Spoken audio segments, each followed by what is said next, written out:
Bukti kesetiaan. Tentu. Lu Yun tersenyum kecil. King Han tegang. Apakah Gubernur Senja akan membunuhnya? King Hongchen dimulai. Dia tidak menyangka Lu Yun begitu menyenangkan. Namun nada suara Lu Yun berubah. Kamu mati dulu. Membunuh. Proses berpikir King Hongchen sejenak telah tergelincir oleh penyerahan mudah yang tak terduga. Dia tiba-tiba merasakan niat membunuh yang mengerikan menjulang di belakangnya. Seorang abadi sejati. Perut King Hongchen melilit. Dia mengabaikan niat membunuh dan berputar, berlari menjauh dari sekitar kolam. Bersenandung. Sebuah penghalang tak terlihat muncul dan menghancurkan serangan abadi sejati dalam masa pertumbuhan. Gelombang tinggi sekali lagi muncul dari kolam. Rambut yang menyerupai rumput laut layu menembak keabadian sejati, menjerat dan menyeretnya ke dalam air. Itu kemudian menyapu tepian, tampaknya mencari mangsa lain.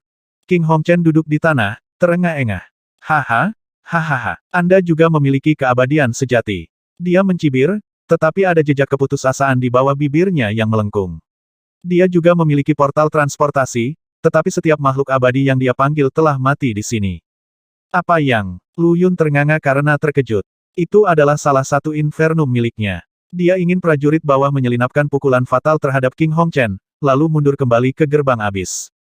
Sayangnya, serangan prajurit itu diblokir oleh formasi saat dia muncul. Begitu diseret ke dalam air, dia langsung kehilangan nyawanya. Tidak ada makhluk abadi yang bisa menggunakan kekuatan mereka di sini, King Han menjelaskan dengan tenang, tengkurap di punggung Lu Yun. Apapun dari tingkat kekuatan mereka memicu formasi dan membuat hal-hal di kolam menyerang. Jadi itulah yang terjadi di sini. Mengendalikan tubuh Li Yachai, Yuesen sebelumnya telah mengerahkan kekuatan penuh dari seorang Empyrean abadi. Itu telah memancing ikan bangkai keluar dari kolam dan meniadakan serangan Li Yachai. Neraka Lu Yun telah menarik monster lain. Dari pandangan sekilas yang dia tangkap, itu adalah tas undead. Namun, kolam tetap tidak terganggu ketika penguasa kota Skyriver meninggal. Hanya kekuatan tingkat abadi yang akan memicu pembatasan lokal. Dia sekarang kehilangan dua infernum secara berurutan. Tidak buruk, Lu Yun. Sepertinya kamu benar-benar ingin aku mati, King Hongchen mendengus mengejek. Dia memanifestasikan pedang Qian dengan kabut yang tidak jelas dan maju dengan mengesankan pada Lu Yun dan King Han. Kamu sudah menggunakan trikmu, jadi mari kita lihat siapa yang akan mati di sini. Kamu pasti bisa mencoba. Wajah Lu Yun mendung dan Violet Grave bersinar terang di tangannya. Aku akui aku tidak bisa mengalahkanmu, tapi aku akan membuatmu membayar sebelum aku mati. Coba saja aku. Dia memamerkan gigi yang mencolok. Di dalam gundukan pemakaman ini, terluka sama saja dengan mati. Mata menyipit, King Hongchen berhenti di tengah jalan. Bajingan, bagaimana Ki yang lemah sepertimu bisa mengaktifkan harta karun peringkat 9? Dan King Han, mengapa kamu memberikan pedangmu padanya? Bukankah kamu ingin dia mati? Lu Yun mengangkat bahu dengan polos. Bahkan dia tidak tahu mengapa dia bisa menggunakan pedang King Han. Mata utusan yang lumpuh itu bersinar terang dan dia melirik Lu Yun, wajahnya memerah. Hei, apakah kamu punya pil untuk mengisi kembali energi? Lu Yun tiba-tiba bertanya. Aku memakan semuanya, cemooh King Hongchen, melirik King Han. Bahkan jika aku masih memilikinya, aku tidak akan memberikannya padamu. Lu Yun memutar matanya sebagai pengganti jawaban. Betapa bodohnya kamu. Miao muncul entah dari mana dan menuding Lu Yun, tidak peduli untuk mempertahankan sikap elegannya. Apakah kamu tidak melihat formasi pertahanan di sini? Beraninya kau membiarkan hantu abadimu lepas. Apakah kamu mencoba membuatku terbunuh? Baiklah, baiklah, aku tahu sekarang, gerutu Lu Yun. Katakan saja padaku bagaimana aku bisa melewati kolam itu. Yuesen sudah berada di kolam, kondisinya saat ini tidak diketahui. Fatih Li Yachai tertidur lelap saat semangatnya pulih. Kemunculan kembali Miao membuat Lu Yun sedikit rileks. Dengan siapa Anda berbicara? Mata King Hongchen melebar mendengar kata-kata Gubernur Senja. Bahkan hantu abadi meninggalkan jejak energi yin di udara. Tidak semua orang bisa mendeteksinya, tetapi seorang jenius seperti King Hongchen bisa. Namun, kali ini dia tidak merasakan apa-apa. Satu-satunya hal yang dilihat Lu Yun adalah kekosongan kosong. Aku tidak menyukainya, cibir Miao. Bahkan merusak pemandangan jelek King Han lebih disukai. Lu Yun mengulangi kata-katanya kepada saudara-saudaranya. Tapi aku tidak menyukainya, King Han menguap malas dengan mata menyipit. Lu Yun tidak membiarkan utusan itu pergi. King Hongchen benar-benar akan menyerang saudaranya segera setelah dia secara fisik sendirian. Miao mengendus menggoda, menimbulkan merinding seketika di seluruh tubuh Lu Yun. Kecantikanku benar-benar akan menaklukkan pemandangan buruk itu jika dia bisa melihatku. Penampilanku tak tertandingi. Roh itu membelai wajahnya sendiri, senang, lalu nadanya berubah serius. Anda memiliki dua pilihan. Pertama, Anda bisa menunggu sampai Yuesen kembali. Ini adalah wilayahnya, jadi dia bisa membawamu ke sisi lain. Kedua, Anda dapat menggunakan potret kekosongan, yang telah Anda berikan kepada King Han yang jelek. Yang pertama tidak akan berhasil. Siapa yang tahu kapan Yuesen akan kembali? Jelas ada sesuatu yang lain di sini juga, dan penundaan apapun hanya akan menempatkan kita dalam bahaya yang lebih besar. Adapun yang terakhir senyum jahat tersungging di bibir Lu Yun. Dia menunjuk King Hongchen dan berbisik, bisakah kamu memancingnya ke dalam air, Miao? Tidak, Miao berteriak, kamu tidak bisa membunuh yang lain. Seseorang sudah mati, tidak ada lagi kehidupan yang akan hilang di sini. Kalau tidak, naga itu akan hidup kembali dan aku akan menjadi yang pertama dikutuk. Apa maksudmu? Naga akan hidup kembali. Lu Yun melebarkan matanya. Ada naga di sini. Tidak ada. Menyadari bahwa dia akan membiarkan kucing itu keluar dari tas, Miao mengubah topik pembicaraan. Aku bisa menciptakan dunia ilusi dan menjebaknya. Anda dapat menggunakan lukisan itu tanpa khawatir. Dia menghilang setelah itu, dan mata King Hongchen menjadi hilang di angkasa. Tidak ada yang tahu apa yang dia lihat. Miao baru saja mengatakan bahwa jika orang lain mati, seekor naga akan dibangkitkan. Lu Yun bergumam, ini terlalu banyak untuk dia proses. Seekor naga, dibangkitkan. King Han tercengang juga, ada naga di sini. Guyuran, sebuah kepala muncul dari air dan Yuesen yang sedih melayang ke udara dengan cemberut. Aku kehilangannya, tuanku. Dia telah kehilangan kekejaman sebelumnya dan sekarang tampak seperti gadis kecil yang sangat sedih karena dia menjatuhkan sepotong permen. Lu Yun menghela nafas lega saat melihat Yuesen muncul kembali. Apapun kesepakatannya dengan naga itu, ia bisa menunggu. Apa kamu baik-baik saja? Dia mempertimbangkannya dengan cermat. Aku baik-baik saja, jawab Yuesen dengan sedih. Aku kehilangan pria besar itu.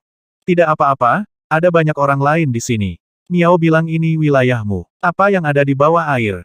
Rumput saya. Yuesen tampak tersesat. Jelas bahwa dia tidak menganggap tempat itu sebagai wilayahnya. Ada ikan bangkai, mayat hidup, dan belatung ghost face di bawah air.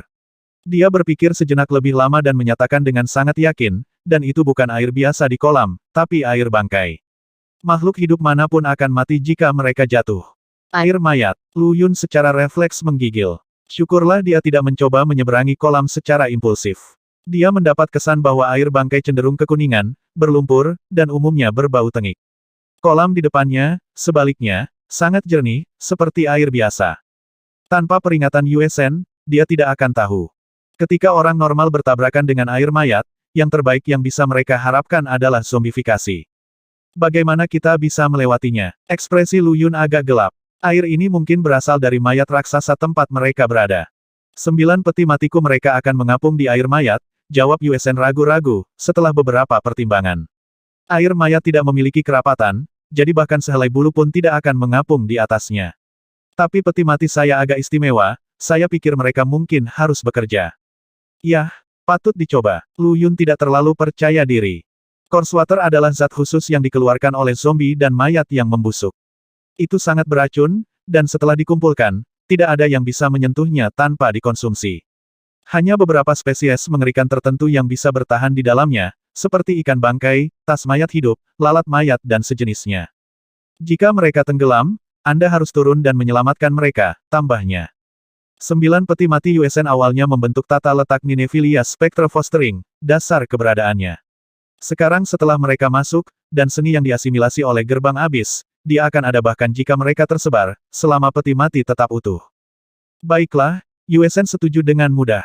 Lu Yun menyulap peti mati hitam pekat dengan lambaian tangannya. Itu mendarat di permukaan kolam air mayat, berputar sekali sebelum mencapai daya apung yang kuat. Berhasil. Matanya menyala. Aku tahu itu. Sudah kubilang Yuesen akan bisa melakukannya, seru Miao dengan bangga sekembalinya dari mengejar King Hongchen. Kenapa kamu menyuruhku menggunakan potret kekosongan? Seharusnya kau memberitahuku tentang peti mati sejak awal, Lu Yun mendengus. Roh tak kasat mata itu hanya bisa tersenyum malu-malu. Tetap diam di punggungku dan jangan bergerak, pemuda itu menginstruksikan King Han, yang sedikit mengangguk. Yang terakhir tidak bisa bergerak bahkan jika dia mau. Memiliki tubuh Li Yachai sekali lagi, Yuesen melompat ke peti mati dan tergeletak di atasnya. Lu Yun melompat berikutnya, mendarat tepat di punggung si gemuk. Tutup peti mati ditutup, dan tidak ada banyak ruang di permukaannya. Tubuh besar Li Yachai menempati sebagian besar ruang, yang memaksa Lu Yun untuk berdiri di punggungnya. Meninggalkan tuan rumahnya yang gemuk, Yue Shen muncul kembali dan mulai menarik peti mati. Mereka hanyut perlahan melalui kolam seperti perahu kecil. Sejumlah mata berdarah atau pucat menatap peti mati dari bawah permukaan, tetapi kehadiran hantu abadi membuat ikan bangkai takut, mencegah mereka muncul. Sejumlah tas undead juga membuntuti mereka. Mereka tidak takut pada Yue Shen, seperti ikan, tetapi anehnya mereka waspada terhadap peti matinya. Ada seseorang di seberang sana. Siapa ini? Mungkinkah formasi ke-13? King Han tiba-tiba berbisik dari punggung Lu Yun. Itu bukan orang. Tutup matamu dan jangan melihatnya. Lu Yun meletakkan jarinya di atas mata utusan itu. Bukan orang. Lalu apa itu? Terkejut, King Han dengan patuh menutup kelopak matanya. Hantu abadi, yang pendendam.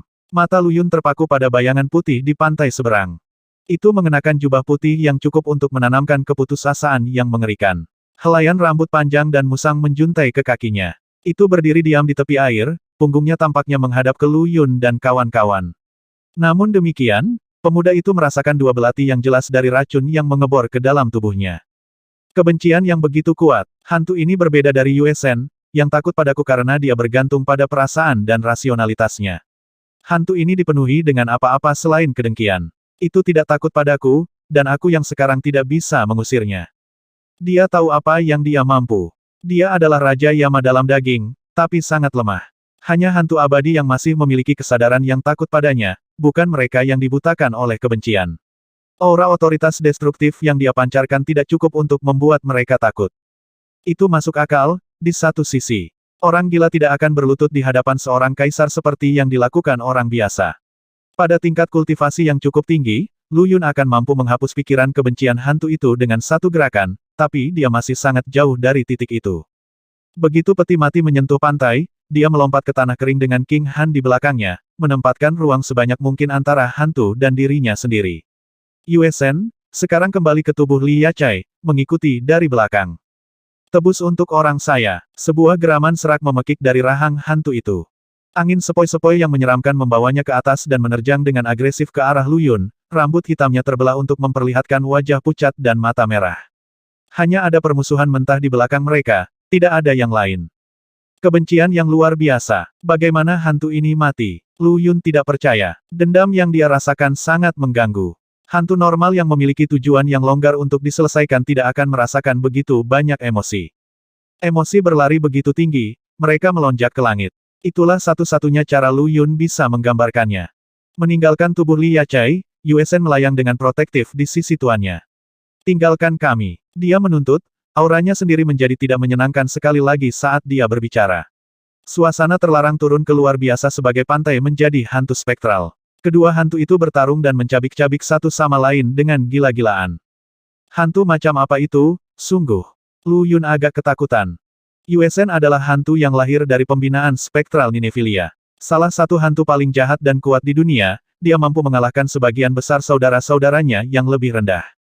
Namun hantu pendendam itu berduel dengannya hingga terhenti. Dia, suara Miao terdengar lembut. Dia penguasa kota True Water. Seluruh kota abadi dikorbankan, termasuk dirinya sendiri, teman-temannya, keluarganya, orang-orangnya mengapa dia tidak dipenuhi dengan dendam. Dia, mendiang penguasa kota True Water. Mata Lu Yun terbuka lebar. Tidak heran dia mengatakan, tebus untuk orang-orangku, sebelumnya. Tapi kenapa hantunya ada di sini? Apakah dia penguburan utama baik? Apakah itu kamar tambahan miliknya? Dia menjadi agak tidak pasti.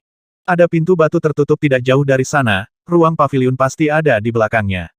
Namun, dia tidak bisa mencapainya sekarang. Pertempuran Yue Shen dan hantu pendendam mencegahnya pergi kemanapun. Rumor mengatakan bahwa penguasa kota True Water adalah peri yang sangat cantik, 5.000 tahun yang lalu.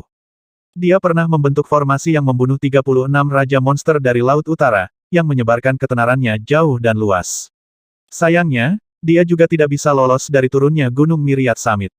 Keheranan Lu Yun mendorong penjelasan melankolis dari King Han. Jadi dia adalah penguasa kota True Water. Dendamnya terlalu kuat untuk dibiarkan begitu saja setelah kematian, dia masih ada, menuntut keadilan bagi rakyatnya. Dia mengatur formasi. Mungkinkah dia master formasi? Jika orb formasi benar-benar ada di sini mungkinkah itu hartanya? Lu Yun berkedip. Mungkin. King Han menggelengkan kepalanya. Harta karun bawaan seperti formasi orb diinginkan bahkan untuk Dao abadi. Siapa yang akan mengumumkan kepemilikannya kepada dunia? Dia melirik potret kekosongan. Ini juga merupakan salah satu harta karun legendaris yang dimiliki oleh penguasa True Water. Itu sebabnya dia datang ke sini sejak awal. Bawa aku ke mayatmu, Lu Yun tiba-tiba memerintahkan Miao. Miao mengerjap, menatap pemuda itu dengan sedikit kebingungan. Aku berkata, bawa aku ke mayatmu, ulang Lu Yun. Tidak, terlalu berbahaya di sana. Kamu pasti akan mati. Roh itu menggelengkan kepalanya. Kalau begitu aku akan bunuh diri di sini. Lu Yun menempatkan Violet Grave di lehernya sendiri. Aku ingin melihat apakah naga itu akan bangun dan memakanmu setelah aku mati. Miao terkesima, sama sekali tidak yakin bagaimana menanggapi ancaman pemuda itu. Baiklah, baiklah. Kamu bisa ikut denganku, tetapi kamu harus meninggalkan pemandangan yang buruk di sini. Dia menyerah pada akhirnya. Dia harus ikut dengan kita. Aku tidak akan meninggalkannya di sini untuk mati. Lu Yun menggelengkan kepalanya lagi. Baiklah, ikuti aku. Miao tidak punya banyak pilihan. Dia benar-benar khawatir Lu Yun akan menggorok lehernya sendiri karena dorongan hati, atau bahkan membunuh King Han. Nah, yang terakhir lebih mungkin daripada yang pertama. Apa yang kamu lihat sejauh ini kebanyakan ilusi, jelas Sang Roh dengan ekspresi muram. Namun, jika Anda memperlakukan apa yang Anda lihat nanti sebagai ilusi, Anda akan mati. Saya mengerti. Lu Yun mengangguk dengan serius, lalu mengulangi kata-kata Miao kepada King Han. Utusan kekaisaran mengangguk dengan sedih. Dia terlalu lemah untuk menggerakkan satu otot pun. Apakah ancaman yang mereka hadapi itu nyata atau tidak membuat banyak perbedaan baginya. Dia hanya bisa mengandalkan Lu Yun sekarang. Jika Gubernur Senja meninggalkannya, dia sama saja sudah mati. Kamu harus bertahan, Yue Shen, teriak Lu Yun pada hantu itu sebelum pergi. Jangan biarkan hantu jahat itu membunuhmu. Keluhan yang belum terselesaikan yang menggerakkan hantu penguasa kota True Water terlalu besar dan Yue Shen mulai kehilangan pijakan. Jangan khawatir, tuanku. Semangatku akan menyatu dalam formasi peti mati bahkan jika dia membunuhku. Itu sangat meyakinkan Lu Yun. Dia sudah mengirim peti matinya ke Gates of the Abyss dan membangun kembali tata letak Nineveh Spectra Fostering. Temukan tubuh Miao dan jadikan dia utusan samsara keduaku. Itu adalah tujuan baru Lu Yun. Miao jelas seseorang. True Water City dihancurkan 5.000 tahun yang lalu oleh Myriad Formation Summit, tetapi roh itu mengenali penguasa kota, yang berarti dia telah dimakamkan di sini selama lebih dari 5 milenium. Jiwanya masih tetap kuat setelah sekian lama, dan dia bahkan bisa memutar ilusi. Dia pasti sangat kuat ketika dia masih hidup.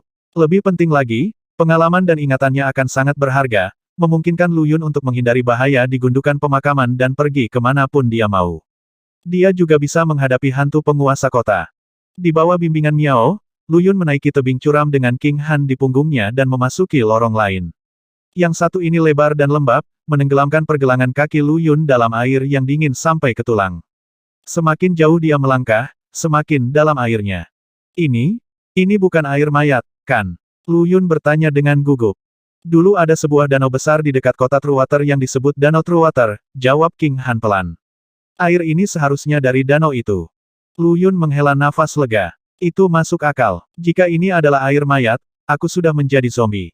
Mengingat banyaknya sungai dan kolam tersembunyi di sini, Danau True Water pasti telah retak akibat tumbukan gunung dan menjadi bagian dari zombie raksasa di dalam gundukan kuburan. Cukup mengobrol, Miao menyela mereka dengan nada serius. Sebelum dia bisa mengatakan apa-apa lagi, raungan harimau yang menusuk terdengar di udara, diikuti oleh suara perkusi yang riuh. Beri jalan untuk Pangeran Harimau. Sosok bayangan melayang melintasi ruang di depan Lu Yun dan King Han. King Han melebarkan matanya dengan tak percaya. Pangeran Harimau. Ada siluet harimau besar di antara bayang-bayang, tergeletak di atas tandu yang ditarik oleh 3 naga dan dikawal oleh segudang binatang buas lainnya. Lu Yun juga diliputi keterkejutan. Bayangan itu tampak sederhana, tetapi mereka hidup dan mereka dapat berbicara. Jadi itu membuat mereka menjadi makhluk nyata, sebagai lawan dari ilusi. Sekarang dia mengerti peringatan Miao. Jangan bicara, bahkan tidak membuat suara. Jika ada bayangan yang memperhatikanmu, kamu mati, kata Miao pelan. Begitu mereka memakanmu, mereka akan berubah menjadi jiwa yang hidup dan melarikan diri dari gundukan kuburan. Anda akan terjebak di sini menggantikan mereka. Merasakan bahwa King Han akan mengatakan sesuatu, Lu Yun meraih pantatnya dan memutarnya dengan kuat, mengulangi tindakannya dari tata letak kematian tertentu. Utusan itu menutup mulutnya dengan gemetar dan melotot marah pada perjalanannya, yang menatap termenung ketika kereta lewat dan hanya santai setelah hilang dari pandangan. Berhenti menatapku. Apakah Anda pikir saya suka meraih pantat pria? Lu Yun mendengus sedih. King Han ada di punggungnya, jadi itu satu-satunya cara untuk mengingatkannya tanpa berbicara. Wajah King Han memerah, tetapi dia tahu gubernur itu benar. Lagi pula, ini bukan waktu atau tempat untuk memikirkannya. Apa itu? Dia bertanya dengan suara gemetar sebagai gantinya. Hantu abadi. Tidak, Lu Yun menggelengkan kepalanya. Aku juga tidak tahu apa itu. Miao menggelengkan kepalanya juga. Mereka bukan makhluk hidup, karena mereka hanya bayangan. Tapi mereka juga bukan hantu, karena mereka tidak memiliki jiwa. Saya tidak bisa meletakkan jari saya di atasnya. Aku tahu apa itu, kata Lu Yun, keringat dingin membanjiri dahinya. Tapi saya perlu mengkonfirmasi spekulasi saya. Tome of Life and Death sedikit bergeser di dantiannya, mengirimkan bayang-bayang pembawa peti mati Enwim. 9 naga bayangan melayang di udara, membawa peti mati besar. Apa yang King Han melebarkan matanya? Bukankah ini sama dengan bayangan barusan? Baginya, naga Lu Yun terasa hampir identik dengan pangeran harimau dan bayangan lainnya. Kamu benar, itu adalah tata letak, sama seperti pembawa peti mati Enwim. Rasa dingin menyebar ke seluruh tubuh Lu Yun. Manifestasi fisik pembawa peti mati Enwim sudah cukup mengejutkan. Namun, di gundukan pemakaman ini, tata letak Feng Shui tidak hanya memperoleh bentuk fisik, tetapi juga kecerdasan. Jadi ini dualitas naga dan harimau. Sebuah ide menyerangnya seperti kilat. Apa? King Han bertanya dengan gugup. Dualitas naga dan harimau adalah tata letak konflik. Ini mendorong dua kekuatan yang berlawanan untuk berbenturan tanpa henti, sehingga siapapun yang dimakamkan di sini tidak akan pernah memiliki kedamaian. Naga memiliki cakar dan sisik, sedangkan harimau memunculkan ratusan binatang. Berbagai tata letak Feng Shui besar dan kecil lainnya yang tersebar di sekitar sini menjadi hidup karena energi mereka dan bergabung dengan keributan. Lu Yun menoleh ke Miao. Pasti ada kekuatan misterius yang berperan untuk mewujudkannya. Tidak heran kau menjauhkanku dari tempat ini. Miao mengangguk, setengah mengerti. Mereka tidak berada di gundukan kuburan sampai 5.000 tahun yang lalu ketika gunung itu jatuh dari langit. Lu Yun mengerutkan kening dalam-dalam dan mencari penjelasan, tetapi tidak menemukan apa-apa. Lupakan. Dia menghela nafas. Jawabannya akan datang kepada kita begitu kita mencapai pusat gundukan pemakaman dan melihat kebenaran dualitas naga dan harimau. Ayo lanjutkan. Matanya bersinar dengan kegembiraan. Tidak ada yang lebih menggembirakan daripada mengungkap yang tidak diketahui. Semakin jauh mereka pergi, semakin banyak tata letak Feng Shui yang mereka temukan. Namun, selama Lu Yun dan King Han tetap diam, tata letaknya tidak bisa merasakannya. Wah, Lu Yun menghindari tata letak yang hidup, hanya untuk disambut oleh teriakan yang menusuk. Sebuah tas undet menerjang dengan kejam pada gubernur senja dari air setinggi pinggang. Kotoran. Terperangkap lengah, dia buru-buru menghindari serangan itu dan menebas tas undet dengan violet grave. Kepalanya membentur tanah. Namun, tubuh tanpa kepala itu masih menyerangnya dengan ganas seperti sebelumnya. Lu Yun dengan tegas memotong tas itu menjadi beberapa bagian dengan salinan pedang bayangan. Violet grave adalah harta karun peringkat 9, cukup tajam untuk memotong tas mayat hidup seperti mentega. Namun, setiap potongan daging dan tulang makhluk itu masih hidup, dan mereka terus menyerang Lu Yun. Berdengung, Violet Grave bersinar terang, menjatuhkan potongan-potongan itu saat Lu Yun tiba-tiba berlari ke depan. Siapa yang berani mengganggu wilayah Raja Harimau? Sebuah suara tiba-tiba menggelegar saat bayangan raksasa jatuh dari atas, menargetkan Lu Yun. Manusia itu merasa seolah-olah udara di sekitarnya telah menebal, sangat memperlambat gerakannya. Jiwa yang hidup. Bayangan raksasa itu bersorak. Memakan salah satu dari kalian akan memungkinkan saya untuk bergabung dengan yang hidup dan melarikan diri dari tempat ini. Keluar dari jalanku. Lu Yun berteriak dan mendorong keluar dengan tangannya, mengerahkan 9 naga kebayangan. Naga, itu berteriak panik. Para pembawa peti mati Enwim mencabik-cabik bayangan itu dan melahapnya. Hah? Itu juga berhasil. Lu Yun menatap bayangan naga pestanya, tercengang. Dia mengira bahwa pembawa peti mati Enwim telah menjadi seni tempurnya setelah memasuki tubuhnya, tetapi seni tempur menjadi hidup dan melahap tata letak Feng Shui lainnya. Ayo pergi, King Han memperingatkan dengan lemah. Perempuan mayat hidup akan datang. Lu Yun berbalik dan melihat selusin mayat hidup menembak ke arah mereka di bawah air. Terkejut, dia buru-buru menarik kembali naga bayangan itu dan berlari ke depan. Namun, keributan telah menarik perhatian bayangan lain dan mereka mengerumuni terowongan, menggelapkan lingkungan yang sudah redup. Mengaum, raungan harimau meledak di udara, menandakan kedatangan pangeran harimau dan mengusir semua bayangan lainnya. Dua jiwa yang hidup, suaranya yang dalam dan serak dipenuhi dengan kegembiraan. Aku akan memakan jiwamu dan mengambil tubuhmu. Kemudian ayah kerajaanku dan aku bisa melarikan diri dari tempat ini dan berhenti melawan naga tua itu. Tubuhnya yang berat turun ke Lu Yun dan King Han saat berbicara. Turunkan aku dan lari, desak King Han. Jangan pedulikan aku. Dia mencoba menggeliat dari punggung Lu Yun saat dia berbicara, tetapi terlalu lemah untuk mengangkat satu jari pun. Dia tahu saat ini dia hanya menjadi beban. Satu-satunya kesempatan bagi Lu Yun untuk bertahan hidup adalah menggunakannya sebagai umpan dan memanggil 9 naga, mengulur waktu untuk melarikan diri. Jika tidak, mereka berdua akan mati di sini. Pangeran harimau ini adalah musuh yang lebih tangguh, kehadirannya saja sudah cukup untuk membanjiri kedua pemuda itu. Tutup, geram Lu Yun dan menamparkan pantat King Han dengan keras. Utusan itu menggertakkan giginya karena rasa sakit, matanya berlinang air mata. Sudah kubilang bahwa pria tidak boleh menangis. Dada Lu Yun naik turun dengan keras dan dia memanggil pembawa peti mati Enowim, tetapi mereka terkoyak seperti kertas oleh kehadiran harimau begitu mereka muncul. Api hitam berkobar di matanya saat pikirannya berpacu untuk pilihan. Ledakan, suara gemuruh tiba-tiba bergema di seluruh tubuh Lu Yun. Di bawah tekanan situasi yang luar biasa, dia menerobos dalam menghadapi ancaman yang luar biasa dan naik ke ranah transformasi Qi. Seni kematian lain datang kepadanya. Mata spektral, identifikasi hidup dari mati, yin dari yang. Lihat melalui semua kehidupan dan kematian dalam jarak 500 km. Astaga, sebuah lukisan perlahan terbentang di udara, menunjukkan panorama lanskap pegunungan yang mengelilingi badan air. Adegan menjadi hidup dengan suara kicau burung dan aroma bunga.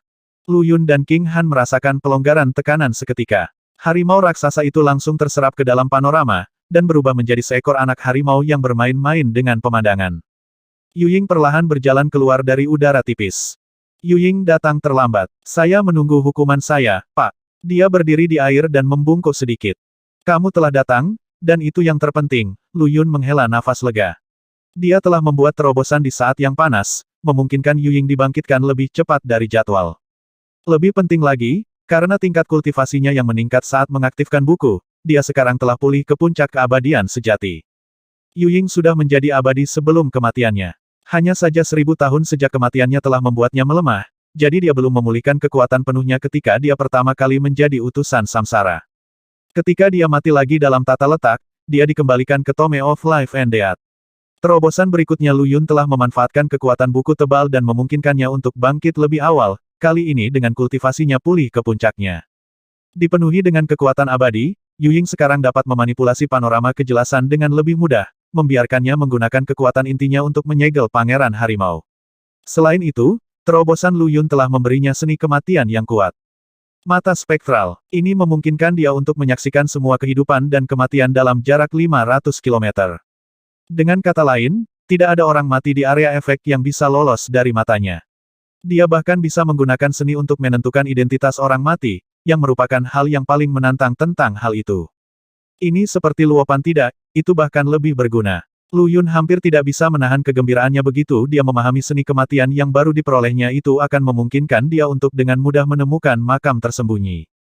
Bagaimana dia bisa sampai di sini? King Han berseru. Dia telah bersiap untuk mati bersama Lu Yun, tetapi Yu Ying tiba entah dari mana pada jam ke-11 dan menyegel harimau itu. Jadi kesinilah pembantu rumahku lari, Lu Yun berbohong. Dia keluar ke arah lain di tata letak kematian tertentu. Saya tidak berharap dia berakhir di tempat yang sama dengan kita. King Han tidak yakin. Dia melihat Yu Ying menghilang setelah memotong lengan tas undet dan menunjukkannya pada gubernur senja saat itu. Tapi aku melihat. Hal yang sama terjadi dengan Yue Shen. Dia mengikuti kita di tubuh Li Yachai, Lu Yun memotongnya. Tapi ketika kami meninggalkan tata letak, dia sudah menunggu di sisi lain.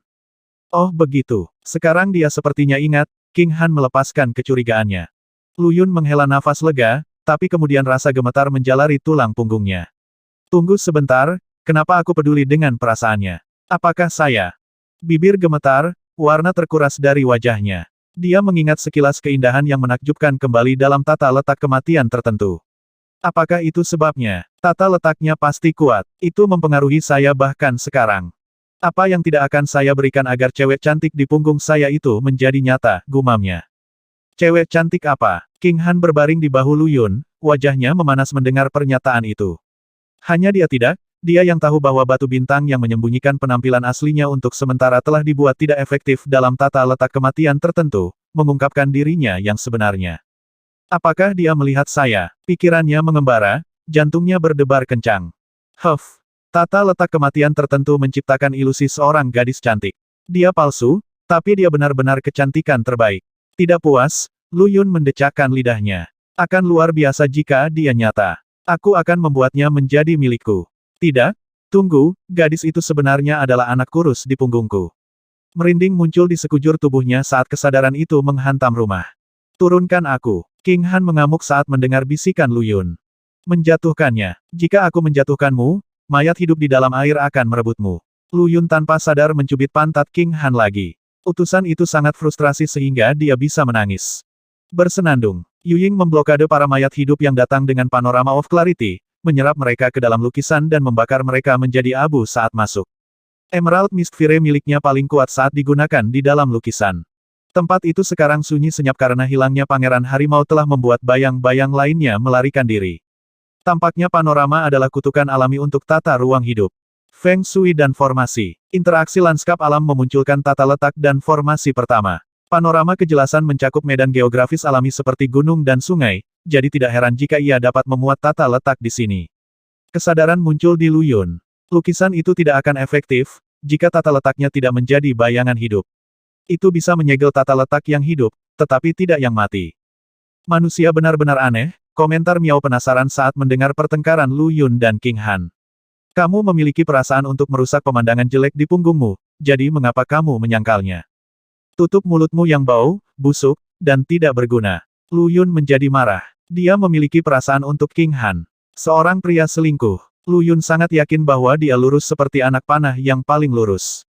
Merasa canggung, Miao terdiam. Apa yang dia katakan? King Han bertanya dengan rasa ingin tahu, merasakan kemarahan Lu Yun. Kamu juga diam. Lu Yun memutar pantat King Han lagi, membuat pemuda itu meringis kesakitan.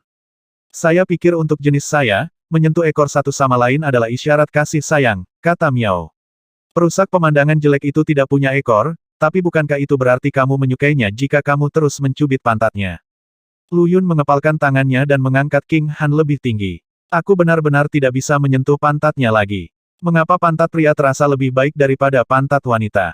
Dia menjadi bingung sendiri dan sama sekali tidak tahu mengapa dia bertindak seperti ini. Itu harus menjadi efek yang tersisa dari tata letak kematian tertentu. Alam bawah sadarku pasti masih mengira aku sedang mengandung seorang gadis cantik. Dia mengambil napas dalam-dalam untuk mengusir pikiran yang mengganggu. Berhenti memikirkan pantat. Mata King Han berkabut dengan air mata dan wajahnya yang gelap memerah, pikirannya melayang ke tempat yang tidak diketahui. Di sini, Miao berhenti dan menunjuk ke depan. Ada tubuhku. Lu Yun memperhatikan dengan baik. Ada jalan tinggi di depan mereka, lebar dan landai ke atas. Di ujungnya melayang sebuah puncak mengambang, yang puncaknya berkilau dengan objek yang tidak diketahui. Apakah kamu memperhatikan? King Han bertanya dengan tenang tepat saat tunggangannya akan menginjakkan kaki di jalan setapak. Jalannya terlihat seperti lidah. Ekspresi Lu Yun menegang pada pengamatan. Dia dengan cepat berbalik dan melihat ke atas. Jadi begitulah cara naga melingkari harimau.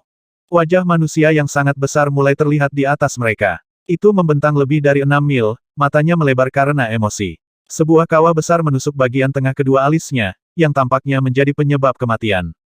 Mengapit wajah manusia adalah kepala naga dan harimau. Keduanya dipahat dari batu pegunungan dan berukuran sama dengan tengkorak raksasa. Sebagian besar tubuh dua binatang itu ditumpuk di atas raksasa, membentuk susunan yang aneh.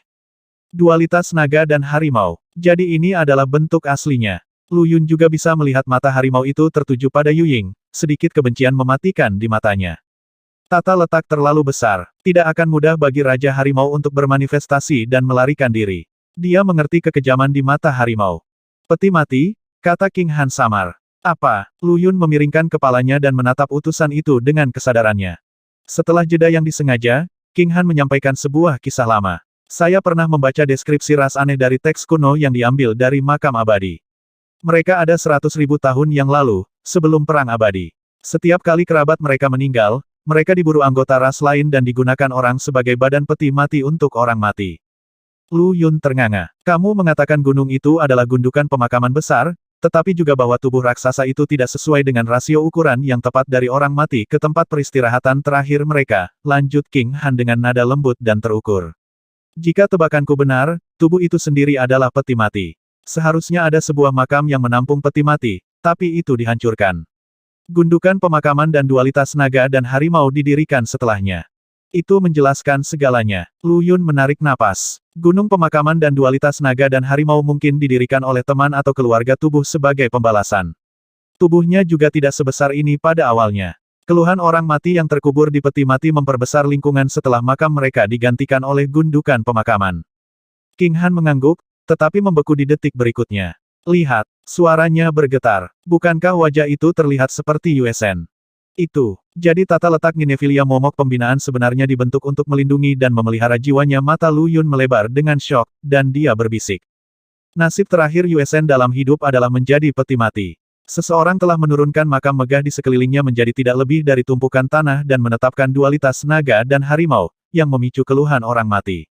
Itu, pada gilirannya, menggelembungkan tubuh Yuesen dan gundukan pemakaman, mengubahnya menjadi KTT formasi segudang yang semua orang tahu. Orang itu kemudian memasuki gundukan pemakaman dan mengumpulkan pecahan jiwa Yuesen, menyiapkan pembinaan spektra Nineveh untuk membangkitkan Yuesen. Sungguh, kebangkitan. Mereka berada di tempat yin dan kematian yang ekstremitas apapun menyebabkan pasangannya, atau dalam hal ini, kehidupan. Di Sekte Lu Yun, ada catatan tata letak Feng Shui untuk membangkitkan orang mati. Dikatakan bahwa tata letak seperti itu dapat ditemukan di dalam makam Kaisar Qin pertama. Namun, tata letaknya tersebar pada akhirnya, jadi kaisar tetap mati. Orang baru pasti masuk dan mengubah tata letaknya lagi. Mereka memindahkan kutub hidup dan mati dari formasi yang menopang Yuesen. Itu sebabnya dia menjadi hantu bukannya hidup kembali. 9 sektor dan 8 trigram pada awalnya memberi nutrisi pada tubuh abadi untuk dibangkitkan Yuesen. Namun, penyesuaian orang baru mengubah tubuh menjadi bangkai darah, sebagai gantinya. Lu Yun berbalik untuk melihat ke depan. Puncak itu melayang di titik konsentrasi tertinggi energi kematian di gundukan, yang berarti itu juga satu-satunya titik kehidupan di gunung. Disinilah tubuh Miao berada. 1. Advo lingkungan ramah Anda mengingatkan Anda bahwa Luopan adalah kompas yang digunakan dalam Feng Shui, digunakan untuk menentukan arah dan menemukan barang. 2. Ingat, makam adalah untuk elit dan bangsawan, sedangkan gundukan kuburan adalah untuk orang biasa. Meruntuhkan sebuah makam dan membuang banyak kotoran ke peti mati akan menjadi penghinaan besar bagi orang mati. Untuk apa kau menatapku? Melihat Lu Yun melihat ke belakang ke arahnya, Miao tidak bisa menahan untuk tidak membelai wajahnya. Apakah kamu akhirnya ditaklukkan oleh penampilanku yang tak tertandingi? Mungkin. Katanya, sedikit malu. Aku lebih suka memanjakan mataku pada gadis cantik dari tata letak kematian tertentu, dengus Lu Yun. King Han membuat moe dan tersipu sekali lagi. Kamu harus berhati-hati, seekor naga menunggu di sana, Miao memperingatkan ketika dia melihat Lu Yun berjalan di sepanjang lidahnya menuju puncak terapung. Jika itu hidup kembali, itu pasti akan menelanku utuh. Ya sudah dicoba dan gagal, kurasa, gumamnya sambil mengikuti di belakang. Puncaknya berangsur-angsur membesar di bidang penglihatan Lu Yun. Tata letak kebangkitan, tentu saja. Pengaruh besar Feng Shui atas dunia seperti yang dijelaskan oleh catatan sekte. Matanya menyala dengan semangat yang membara saat dia mengenali struktur di puncak. Klasik membagi tata letak Feng Shui menjadi 4 bidang formasi, tata letak, pengaruh, dan pengaruh besar di seluruh dunia. Yang di depannya milik tingkat tertinggi. Itu memerintahkan berkah alam untuk membalikkan yin dan yang untuk menghidupkan kembali orang mati. Bagi seorang perampok makam dan ahli Feng Shui, pengaruh besar seperti itu memancarkan daya tarik yang tidak mungkin ditolak. Tentu saja, klasifikasi 4 tingkat didasarkan pada pengetahuan dari bumi, dan perspektifnya jauh lebih luas sekarang setelah dia tiba di dunia abadi. Pengaruh besar tentu saja bukan segalanya dan akhir dari semua Feng Shui. Benar-benar ada kekuatan yang lebih besar untuk ditemukan. Ini, dia tiba-tiba membeku. Peti mati luar perunggu. Dia memeras kata-kata melalui gigi terkatup. Bukankah itu yang kita lihat saat pertama kali masuk? Tanya King Han yang sama bingungnya. Apakah itu nyata, atau ilusi? Itu nyata. Lu Yun menarik napas dalam-dalam. Yu Ying diam-diam berdiri, memegang panorama kejelasan dan waspada terhadap bahaya yang mengintai. Harta karunnya menjaga tata ruang hidup, memastikan bahwa mereka terlalu terintimidasi untuk didekati. Peti mati luar perunggu berbaring dengan damai di tengah tata letak kebangkitan, satu-satunya penerima efek restoratifnya. Apakah itu milikmu? Lu Yun bertanya, matanya terpaku pada peti mati. Wadah logam ini identik dengan yang disulap Miao di pintu masuk. Bahkan rune di permukaannya sama. Tidak, Miao menggelengkan kepalanya, agak sedih. Tubuhku ada di sana. Dia menunjuk ke sudut kecil di puncak, di luar tata letak. Di sana ada sebuah benda kecil berbulu seukuran telapak tangan manusia. Sosoknya dengan lembut naik dan turun dengan cara berirama. Rubah.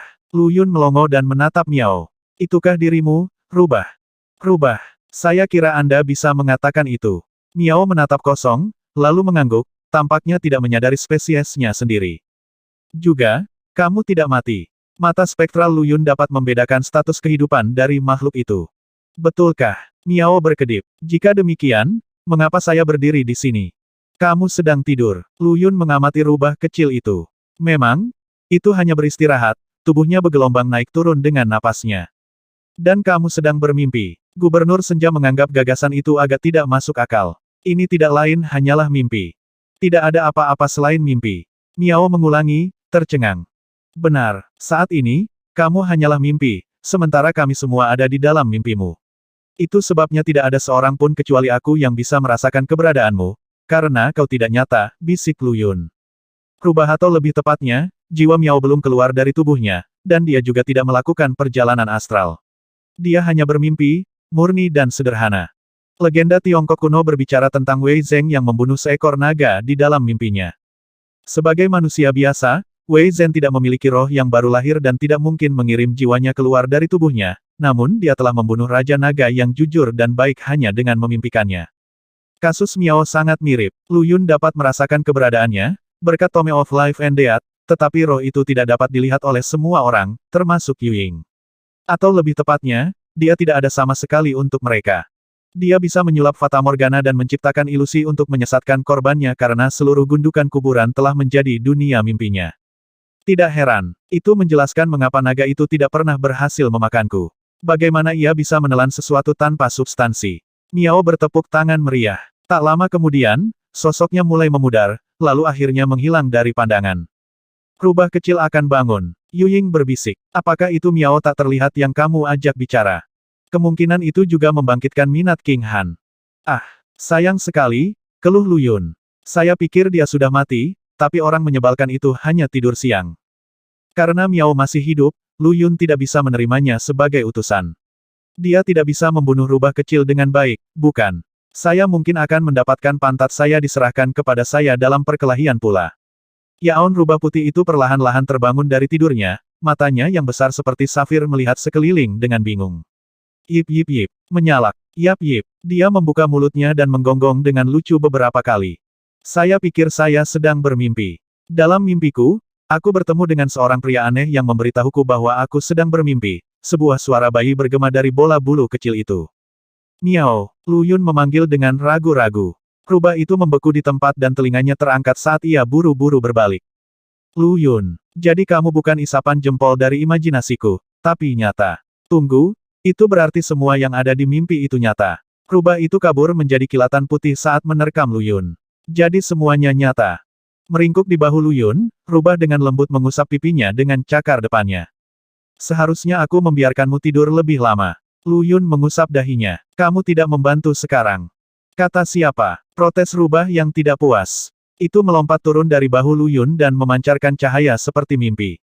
Tak lama kemudian, kecantikan Miao yang tak tertandingi membuat pintu masuk megah lainnya.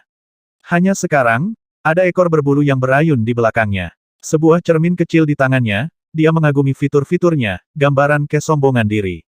Tidur siangku tidak merusak kecantikanku sama sekali, untungnya. Apakah itu Miao? King Han yang tercengang menatap teladan kecantikan. Bagaimana menurutmu? Pemandangan jelek, apakah kamu dibutakan oleh penampilanku yang menakjubkan?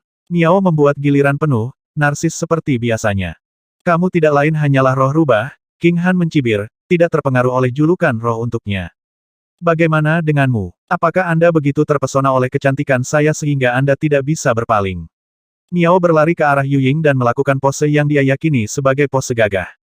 Saya hanya memiliki mata untuk tuanku, jawabnya pelan setelah memberinya pandangan sepintas. Itu bukan pukulan kecil bagi Miao yang kecewa. Sungguh sekelompok orang aneh yang tidak peka. Apakah standar kecantikan berubah sebanyak ini saat aku tertidur? Baiklah, cukup, selalu Yun. Apa masalahnya dengan peti mati luar perunggu?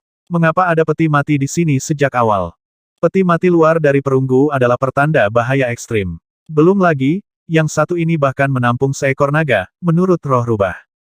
Seseorang meletakkannya di sini 5.000 tahun yang lalu, pada hari gundukan pemakaman ini jatuh dari langit. Sejak saat itu, naga itu telah menyerap vitalitas setiap makhluk yang mati di dalam tempat ini, dan itu tidak akan lama sebelum kembali hidup. Ada sedikit ketakutan dalam suara Miao. Lebih asing lagi, mulai setiap abad dari 1000 tahun yang lalu, seikat esensi kehidupan yang sangat kaya turun dari luar. Contoh berikutnya adalah dalam 7 hari. Naga itu tidak akan bangkit secepat ini, jika bukan karena semua vitalitas tambahan itu. 1. Wei Zheng menjabat sebagai Perdana Menteri Kaisar Taizong dari dinasti Tang. Menurut legenda, naga yang bertanggung jawab atas hujan merusak curah hujan penting selama kekeringan parah, semua demi taruhan. Kota banjir dan orang-orang tenggelam, sementara ladang masih retak karena kekeringan. Marah, Kaisar Giok memerintahkan eksekusi publiknya. Naga yang ketakutan melarikan diri ke Kaisar Taizong, yang memberinya pengampunan, karena naga itu adalah salah satu anggota pendiri bangsa. Keesokan harinya, Wei Zheng diundang ke istana untuk bermain catur. Pada waktu yang ditentukan untuk eksekusi, Wei Zheng tertidur dan memenggal kepala naga saat dia sedang bermimpi. Kepala naga berdarah berguling ke istana menunjukkan bahwa tindakan itu terjadi dalam kenyataan. Kisah ini dipopulerkan dalam bentuk fantasi dalam novel klasik, Journey to the West. 45. Sakramen Sungai Senja, Lu Yun dan King Han berseru bersamaan. 7 hari kemudian justru menandai dimulainya ritual. Menurut Miao, semua energi kehidupan dari pengorbanan ritual akan dialihkan ke peti luar perunggu. Semua orang menganggap sakramen itu aneh, tapi sulit membayangkan itu semua demi makhluk di dalam peti mati, kata King Han, nada serius di suaranya. Pasti ada permainan kotor di tempat kerja di sini. Tapi dalam hal itu, Lu Yun mengerutkan kening. Ritual ini pertama kali didirikan karena pergolakan dari makam kuno itu. Kalau begitu, apakah peti mati itu ada hubungannya dengan makam senja kuno itu? Itu menerangi jalur potensi baru untuk King Han. Selama pecahnya makam senja kuno, hantu dan hantu telah berhamburan ke Sungai Senja dan menghancurkan benteng samudera di perbatasan utara. Akibatnya, Legiun Monster Laut Utara menyerbu provinsi dan menyebabkan kesengsaraan yang tak terhitung.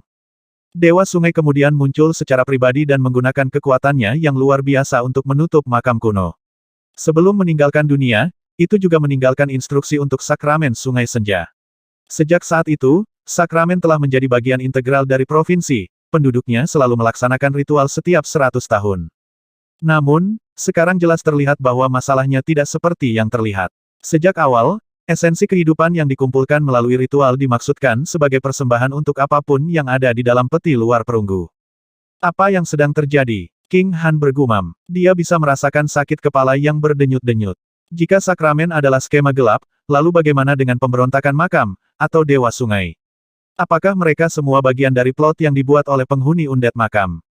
Tetapi jika demikian, mengapa makhluk-makhluk dari makam senja kuno datang ke gundukan pemakaman ini? Benar-benar ada terlalu banyak misteri yang tak terduga di dunia abadi, desah Lu Yun.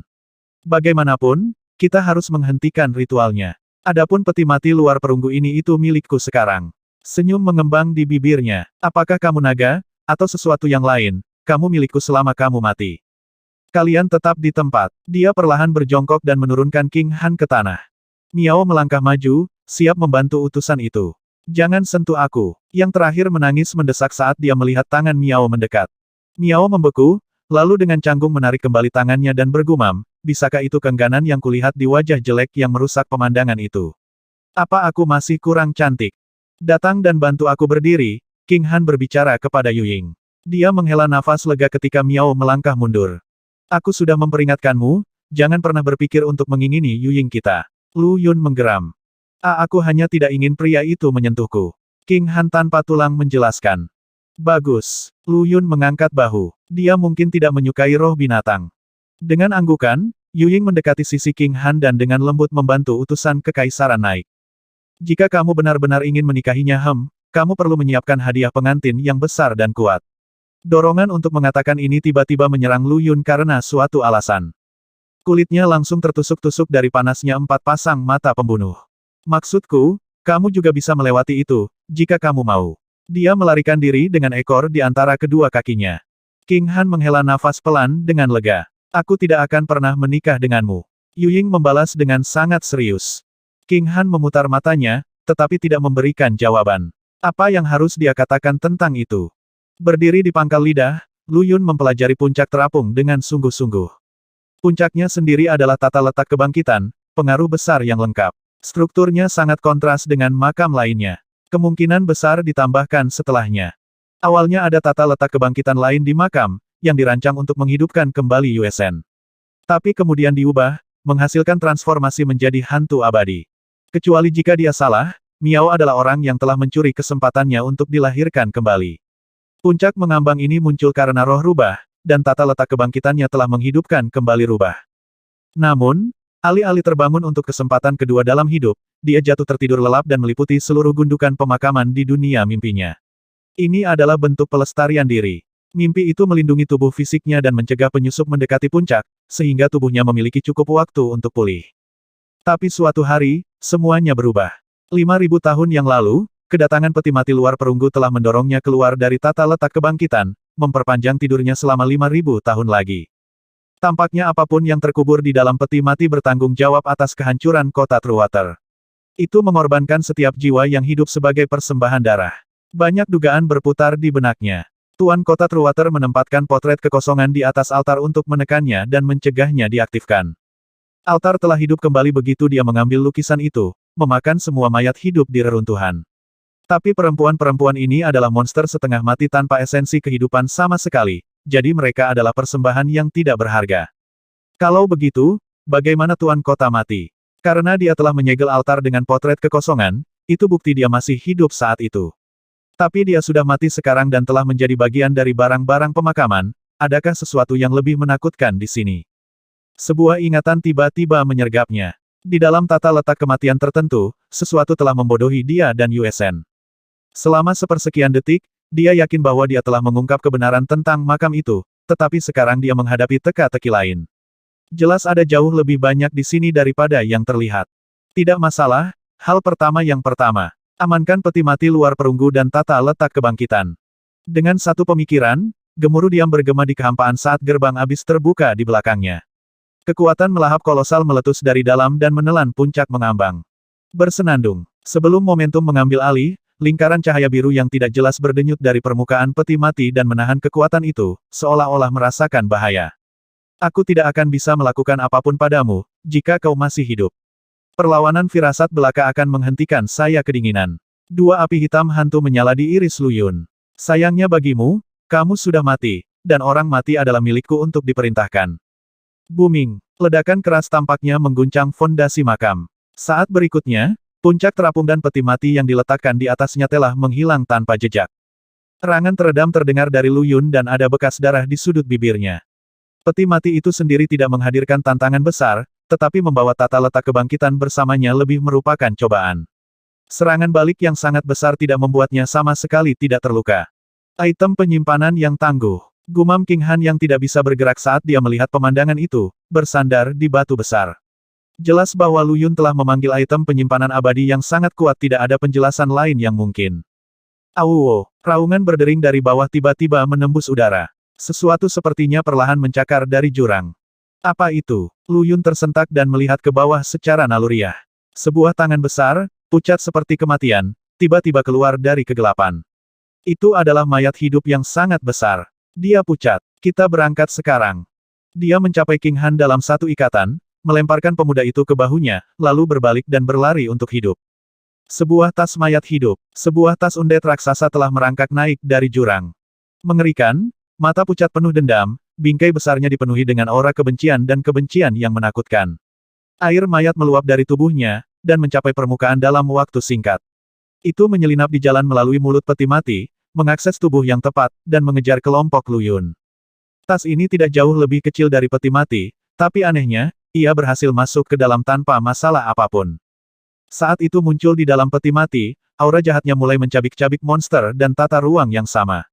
Retakan bahkan mulai merangkak di atas permukaan Duality of Dragon and Tiger melingkari peti mati. Bagaimana bisa ada mayat hidup yang begitu besar? King Han mengerang lemah di bahu Lu Yun, berjuang untuk mengangkat kepalanya untuk mengamati makhluk itu. Dia sebelumnya pernah melihat ikan bangkai raksasa, tapi itu hanya dikerdilkan oleh perawakan mayat hidup ini. Aura kebencian jahat menutupinya dari ujung kepala sampai ujung kaki. Sebuah noda busuk yang lahir dari akumulasi dendam dan kemarahan, jika tebakan saya benar, ini adalah yang awalnya terkubur di dalam Yuesen, pemilik asli gundukan pemakaman, Lu Yun menjelaskan sambil berlari. Setelah menerobos belum lama ini, seluruh tubuhnya dipenuhi dengan kekuatan. Dia meluncur ke depan dengan marah, angin di bawah kakinya. Tas itu akan memakannya hidup-hidup jika dia terlalu lambat. Dia tidak menyangka bahwa seseorang akan melemparkan pemilik asli gundukan kuburan itu ke dalam jurang tak berdasar itu, mengubah mereka menjadi tas mayat hidup. Aku ingin tahu apa yang ada di bawah, kenapa ada begitu banyak air mayat di bawah sana. Dia bergumam pelan. Jelas terlihat bahwa air mayat di tas itu bukan miliknya sendiri, tetapi berasal dari sumber luar. Di mana? Logika akan menentukan bahwa itu datang dari dasar jurang. Perhatikan kemana kamu pergi agar kamu tidak salah belok. Miao melayang di sampingnya, ekornya melingkari lengan Lu Yun saat dia membiarkan gubernur menyeretnya pergi. Adapun Yu Ying, dia mengangkat bagian belakang mereka. Jangan khawatir, aku tidak akan tersesat. Dua sinar spektral cahaya menyala di matanya saat dia menambah kecepatan dan menyerbu kembali ke lokasi Nyonya Truewater. Dengan kembalinya Yu Ying, dia yakin dia bisa menangani hantu jahat yang muncul dari penguasa kota kali ini. Kami jelas berada di dalam salah satu meridian peti mati. Bagaimana bisa tas sebesar itu muat di dalam? Tanya King Han. Terowongan saat ini seharusnya terlalu sempit untuk menampung makhluk itu, tetapi terowongan itu bergerak tanpa halangan, seolah-olah berada di rumah dengan sempurna.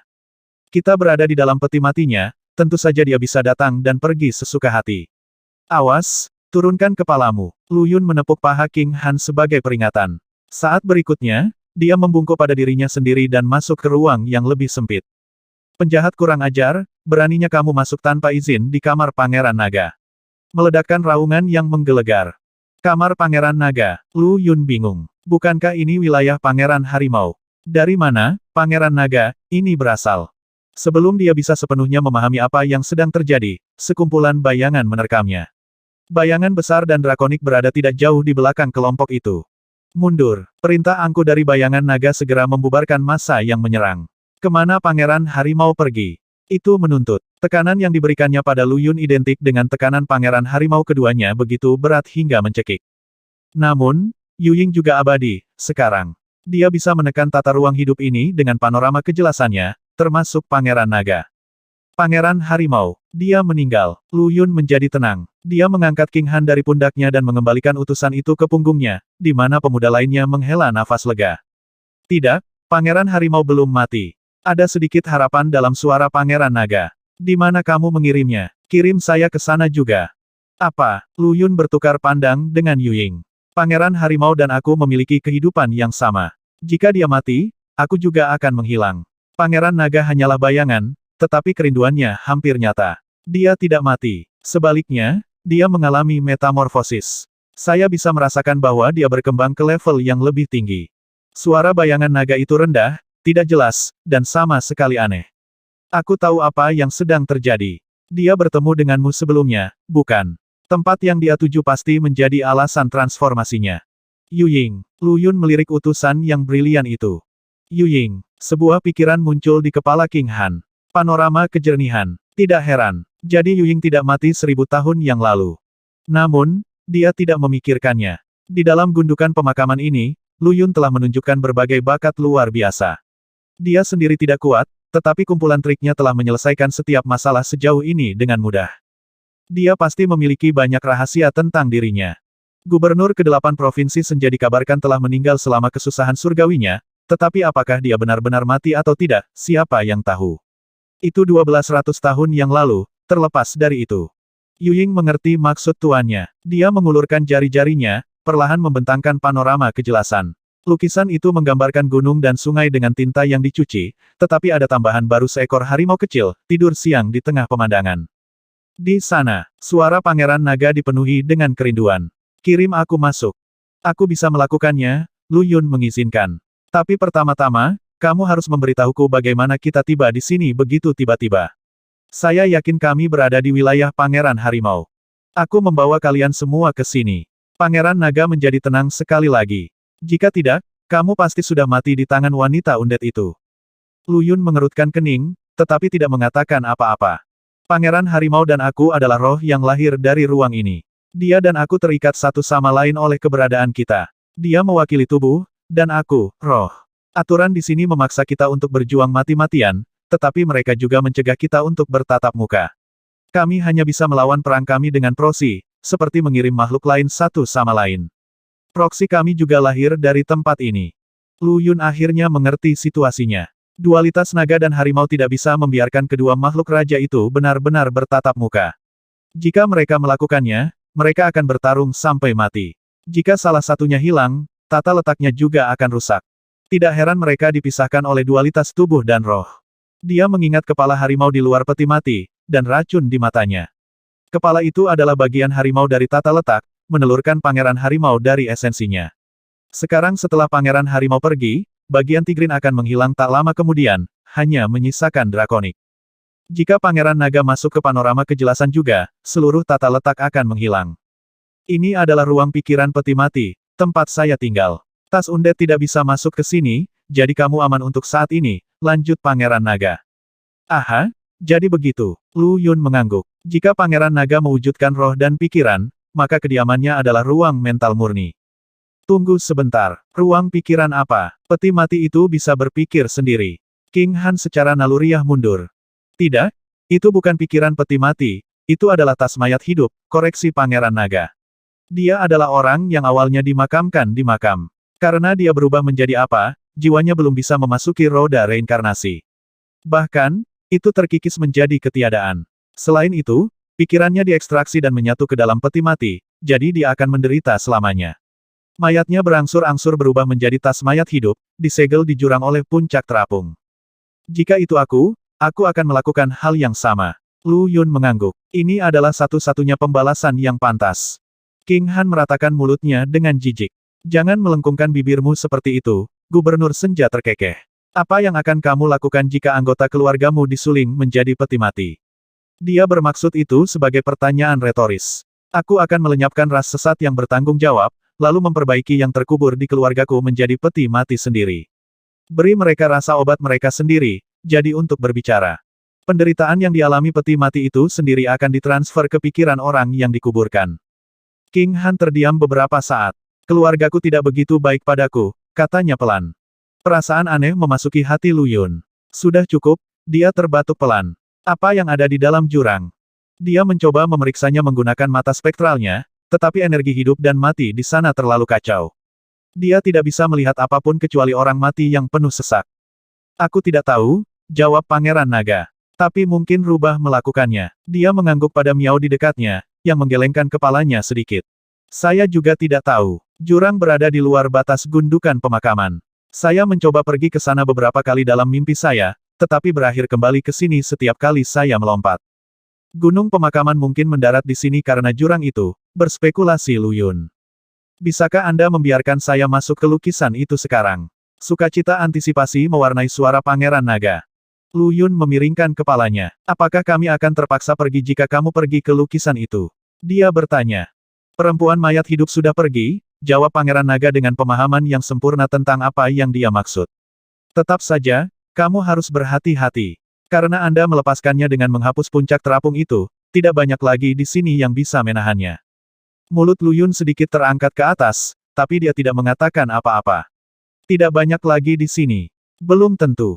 Panorama perlahan terbentang, lalu menyerap Pangeran Naga, menambahkan gambar naga remaja ke lukisan itu. Saat berikutnya, Lu Yun merasa tubuhnya menjadi berat, seolah-olah jatuh, lalu mendarat di suatu tempat.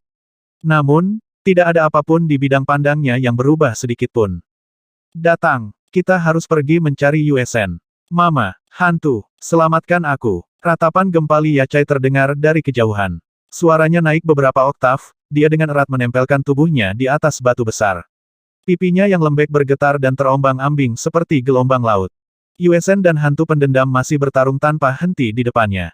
Potret kekosongan. Jeritan melengking keluar dari mulut hantu itu. Setelah menyadari kedatangan Lu Yun, dia dengan ceroboh menerkam ke arah King Han di punggungnya. Dia melihat sekilas sudut gulungan yang begitu akrab baginya. Potret kekosongan adalah harta pamungkas yang digunakan penguasa kota Truewater untuk menyegel altar. Sekarang potret itu ada di tangan King Han, pikiran hantu itu dipenuhi oleh obsesi, kekerasan, dan kebencian. Melindungi orang-orangnya dengan menjaga altar tetap tertutup telah menjadi tekadnya dalam hidup, dan dia sangat marah melihat alat yang dia gunakan untuk melakukannya di tangan yang berbeda. Karena itu, dia menolak Yuesen dengan satu pukulan, lalu melintas di depan Lu Yun. Tangkap dia, teriak pemuda itu dengan mata terbelalak. Yuesen menerkam punggung hantu itu tanpa ragu-ragu, mencengkeram sosok lain sekencang mungkin. Meskipun hantu tidak berwujud, mereka dapat berinteraksi satu sama lain. Yu Ying, desak Lu Yun. Utusan itu tahu apa yang harus dilakukan. Dia membentangkan panorama of clarity, mengisap USN dan hantu pendendam di dalamnya. Tapi wajahnya memucat di detik berikutnya. Panorama tidak bisa menahannya. Gulungan di tangannya mulai bergetar hebat, hantu pendendam itu akan membebaskan diri setiap saat.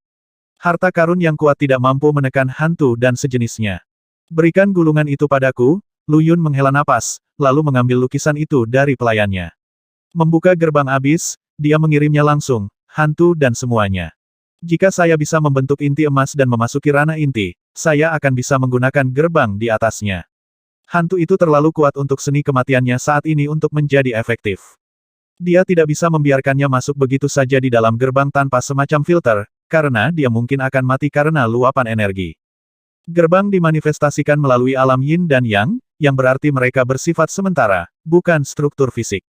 Namun, keberhasilannya dengan hantu itu sangat membangkitkan semangatnya. Mengabaikan Lia Chai yang gemetar meringkuk di tanah, dia melihat ke ruang pavilion. Disitulah formasi orb berada. Denyut nadi Lu Yun semakin cepat. Begitu saya mendapatkannya, saya akan lebih mampu mengintegrasikan keterampilan Feng Shui saya dengan formasi dunia ini. Dia mengintip ke pintu dengan penuh harap, tapi kemudian ekspresinya tiba-tiba terdiam. Tunggu, apakah itu batu segel naga? Perampok makam benar-benar benci menghadapi barang-barang itu. Melakukan hal itu biasanya berarti pulang dengan tangan hampa. Bahkan, itu secara bercanda dijuluki, ambang kematian, karena dibutuhkan menjadi hantu untuk melewatinya. Dia tidak menyadarinya sebelumnya, karena semua perhatiannya tertuju pada hantu pendendam, tetapi penemuan dari apa pintu itu dibuat benar-benar meredam suasana hatinya. Apa itu batu segel naga? King Han bertanya, memperhatikan ekspresi jelek di wajah Lu Yun. Batu yang luar biasa berat dan tahan lama. Jika itu yang membuat ruang pavilion tertutup, aku mungkin tidak akan mendapatkan orb formasi. Lu Yun sangat kecewa. Ini adalah ketiga kalinya dia menemukan batu Dragon Shell, dan dua pertemuan sebelumnya terbukti sia-sia. Violet Grave adalah pedang peringkat 9 yang sangat tajam.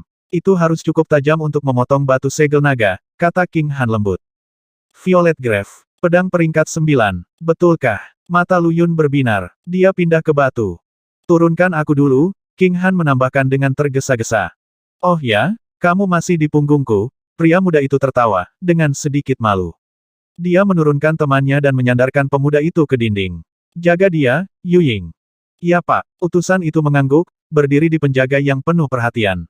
King Han menggigit bibirnya, memperhatikan sosok Lu Yun dengan tatapan tak berkedip. Violet Grave di tangan, gubernur muda melangkah ke lempengan batu segel naga. Pintu monolitik, berwarna hijau kebiruan tua, memancarkan hawa dingin yang menusuk. Tampaknya hampir seperti rintangan yang dikirim dari surga. Lu Yun mengangkat Violet Grave dan menurunkannya di atas batu. Surga, apa yang ada di kobaran api itu? Lia Chai mulai menangis karena ketakutan lagi. Tas mayat telah merangkak keluar dari kolam air mayat di belakang mereka dan meluncur ke arahnya. Yuesen, tutup mulut dia. Potongan Lu Yun telah meninggalkan bekas samar di atas batu itu. Oke, sekarang setelah hantu pendendam itu aman berada di dalam gerbang abis, Yuesen bisa kembali keluar dengan panorama. Dia segera menguasai Lia Chai, menipu inderanya sekali lagi. Kehadirannya menenangkan hati pejabat gendut yang ketakutan. Oh, kamu monster yang berani mencuri hartaku. Lia Chai menyingsingkan lengan bajunya dan berjalan menuju tas mayat dengan ekspresi ganas. Ini bisa berhasil. Lu Yun kembali ke batu dengan semangat baru. Dia menarik napas dalam-dalam, lalu memasukkan semuanya ke potongan berikutnya. Petikan. Cahaya ungu meledak, meninggalkan kesan yang jauh lebih dalam pada batu itu. Mendesis. Tampaknya ada gas biru yang keluar dari batu juga. Kamu bisa berhenti sekarang. King Han menyela. Sekarang setelah batu segel naga rusak, esensinya telah menyebar. Anda dapat menggunakan Emerald Mistfire untuk melakukan sisanya. Dia menaikkan volumenya sedikit terlalu banyak dalam memberikan penunjuk, yang mengirimkan gelombang kelemahan lain melalui bingkainya.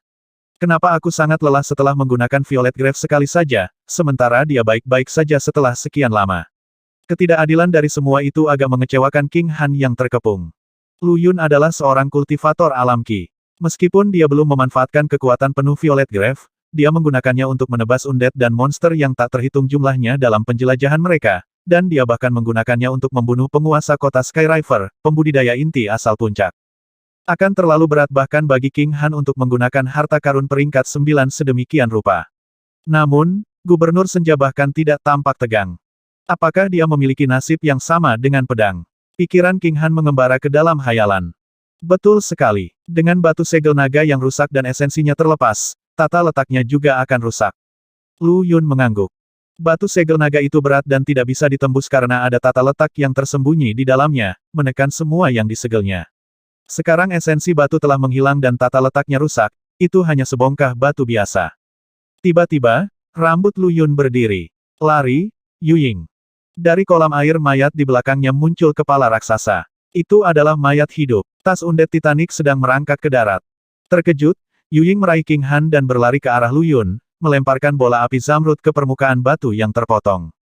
Suara mendesing. Batu itu meledak menjadi api. Jangan bakar semuanya, Lu Yun bergegas keluar saat dia menatap tas undet raksasa, yang hampir sepenuhnya merangkak ke tepian. Buat saja lubang di pintu. Kamu mengeong menyebalkan. Beraninya kau mencoba mencuri hartaku. Anda memiliki keinginan mati, ya. Li Yachai berseru. Lemak ini terbuat dari apa? Lu Yun bertanya-tanya. Lemak itu pingsan setelah terluka parah, tetapi tetap energi seperti biasanya ketika dia sadar. Yuesen sekali lagi memutarbalikkan persepsinya tentang dunia. Apapun yang dilihatnya telah mendorongnya untuk memperbesar Seal of Mountains and Rivers, mengubahnya menjadi gunung kecil yang secara brutal menghantam pipi tas undet itu. Gedebuk. Dampaknya membuatnya terhuyung mundur dan memaksa jeritan tajam keluar dari mulutnya. Sementara itu, Yuying berhasil membuat lubang di batu segel naga dengan Emerald Mistfire. Bahkan tanpa tata letak, batu itu sendiri sangat kuat dan butuh beberapa saat baginya untuk membuat api melubangi batu itu dengan cukup besar. Kamu dan King Han pergi dulu. Lu Yun bergegas keluar. Utusannya membantu King Han masuk ke ruangan, dan dia mengikuti di belakang mereka.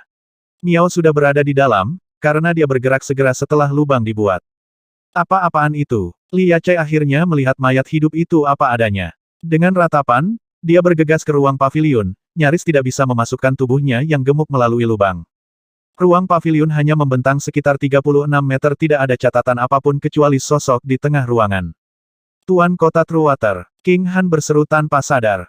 Lu Yun memperhatikan baik-baik dan menggemakan sentimennya, Tuan Kota. Seorang wanita berpakaian hitam duduk bersila di atas tikar, matanya tertutup.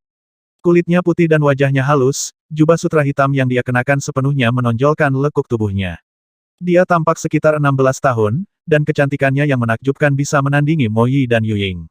Satu-satunya hal yang menodai kesempurnaannya adalah jejak samar kebencian dan kebencian dalam ekspresinya. Dia tampak seperti hantu kekerasan dari sebelumnya. Apakah itu orb formasi? Lu Yun memperhatikan bola putih bercahaya yang dipegang wanita itu. Pendarannya menerangi ruangan, menembus dinding dan menjangkau jauh keluar. Jadi ini adalah sumber cahaya di gundukan kuburan. Inilah yang disebut legenda sebagai cahaya formasi, gumam King Han. Iluminasi berjalan keluar dan berubah menjadi lapisan formasi yang mengelilingi gundukan pemakaman, mengubahnya menjadi Myriad Formation Summit. Keduanya tenggelam dalam pikiran saat mereka menatap harta karun itu. Saya tidak akan memberitahu siapapun, utusan kekaisaran tiba-tiba menambahkan. Lu Yun mengangguk. Baik, dia mendekati tubuh penguasa kota selangkah demi selangkah. Suci, itu mata. Mata yang sangat besar. Ratapan khas Li Yachai bergema di seluruh ruangan. Semua orang menoleh untuk menemukan bola mata pucat mengerikan mengintip melalui lubang di pintu batu, bagian putih matanya menunjukkan bayangan semua orang di ruangan itu. Segel itu, perintah Lu Yun. Tas undet tidak bisa menyakiti mereka untuk saat ini, tapi ditatap oleh bola mata yang besar masih cukup meresahkan. Astaga, api zamrud melompat dari tangan Yuying dan membentuk bola yang menutup lubang, melindungi mereka dari tatapan dingin mayat hidup. Yuesen ingin membuat Li Yachai menggunakan segelnya, tapi dia tidak yakin apa yang harus dia lakukan untuk membuatnya melihatnya. Bagaimanapun, segel itu adalah hartanya yang paling berharga. Dia berhasil membujuk si gemuk untuk membuang semua barang berharganya, tapi dia tidak mau melepaskan segelnya. Lu Yun berjalan menuju tubuh penguasa kota. Tunggu, kata King Han dengan suara gemetar. Saya dapat mengatakan bahwa tubuhnya telah lama terurai menjadi bubuk mayat, dan orb formasi adalah satu-satunya yang mempertahankan bentuknya. Segera setelah Anda mengambilnya, tubuhnya akan menghilang. Bahkan sedikit bubuk dari tubuh abadi emas akan membunuhmu. Lu Yun membeku, keringat membanjiri kerahnya. Kau telah menyelamatkanku sekali lagi, katanya, mundur dengan wajah pucat. King Han menggigit bibirnya tanpa sepatah kata pun, kekhawatiran memenuhi matanya. Jika itu masalahnya, sebuah ide muncul di benak perampok makam. Dia bergumam, alam yin dan yang. Gerbang abis muncul dengan gemuruh, menyambut tubuh penguasa kota dan orb formasi ke dalam mulutnya. Lu Yun melintas ke wilayahnya, adegan kekacauan total menyambutnya saat tiba. Dikejar oleh hantu penguasa kota, Infernum Lusuan dan Lu Huang berlarian dengan panik seperti ayam tanpa kepala. Hantu itu menyimpan kebencian yang luar biasa, sampai pada titik di mana bahkan dua prajurit bawah takut padanya. Puncak terapung raksasa dan peti luar perunggu juga ada di sini, tapi Lu Yun mengabaikannya untuk sementara waktu. Membekukan, dia mengarahkan jarinya ke hantu itu, segera menghentikan gerakannya. Kalian berdua sampah yang tidak berguna. Dia mengutuk dua tentara yang terengah-engah. Tidak heran Infernum tidak terdaftar dalam Tome of Life and Death. Mereka tidak memiliki hak untuk menjadi. Itu adalah alat sekali pakai. Dua telah meninggal di gundukan kuburan, dan dua sisanya diintimidasi oleh hantu belaka. Carilah tempatmu, utusan kedua Samsara, seru Lu Yun. Suara mendesing. Api hitam naik darinya dan menyelimuti tubuh penguasa kota, membakar dendamnya dan mengganti cemberutnya yang menakutkan dengan ketenangan. Hantu itu memudar saat tubuhnya pulih. Sepasang mata yang cerah, yang ditanggung dengan melankolis, perlahan terbuka. Utusan kedua Samsara, Feini, menyapa tuannya. Pelayan ini menunggu hukuman atas pelanggaranku sebelumnya. Dia menyapukan salam hormat yang anggun ke tanah. Nama lain ditambahkan ke dalam buku dantian Lu Yun latar belakang, pengalaman, dan ingatannya juga datang kepadanya. Feini, penguasa kota Truewater City, Provinsi Senja, Nefrite Major. Formasinya unik dan tak tertandingi di dunia abadi, membuatnya mendapatkan gelar Raja Formasi. Berkat mereka, dia pernah membunuh 36 Raja Abadi yang tiada taranya di Laut Utara, meskipun dia sendiri adalah seorang Dewa Emas. Formasi Raja Dunia Abadi. Apa judul yang sombong? Ini bahkan lebih over the top daripada Yu Ying. Dia mengalihkan pandangannya ke Feini dan tiba-tiba dikejutkan oleh dejavu. Lin Daiyu. Feini luar biasa cantik dan wajahnya menarik belas kasihan, tetapi wajahnya pucat dan sosoknya sangat lentur. Matanya yang jernih bersinar dengan kesedihan yang samar. Kamu mungkin bangkit. Ketidaktahuanmu membebaskanmu dari dosamu. Lu Yun membantunya berdiri dan menambahkan ketika dia melihat ekspresinya, jangan khawatir. Saya akan membahas apa yang terjadi pada Truewater City. Tuan kota Truewater sudah mati, Tuan, jawab Feini dengan ketakutan. Feini adalah utusan Samsara keduamu, tidak lebih. Lu Yun menggelengkan kepalanya sebagai pengganti jawaban. Ini adalah harta karun bawaan, Tuan. Dia memberi Lu Yun orb formasi. Simpan saja, ini lebih berguna di tanganmu daripada milikku.